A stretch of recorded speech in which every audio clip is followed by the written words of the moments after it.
Here's how to access Google Bard AI, which has finally been released to the public. Just like Bing Chat AI upon its first release to the public, you will need to go on a Google Bard waitlist, which I'll show you how to do in just a minute. And that actually only takes 30 seconds to do on your computer or phone, and I only needed to be on the waitlist for one day before I could use it. So real quick, here is what Google Bard AI access looks like after you've completed your waitlist time. You can see it's pretty similar to the demo that Google released back in February. No surprises there. So to access and use Google Bard, open up a browser and head over to bard.google.com.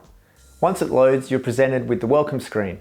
You can see up on the top left, it says Bard followed by the word experiment. So this tells me that this version of Google Bard AI is not the final release. Below that, it tells you what Google Bard can do. If you're outside the UK or US, you get this message and can't access the waitlist. But watch this video here to learn the workaround for that. And from here, simply click on Join Waitlist, and it comes to this screen where it says access to Bard is limited, but you check the box here to opt in where you'll be sent to the waitlist. Then tap Yes, I'm in.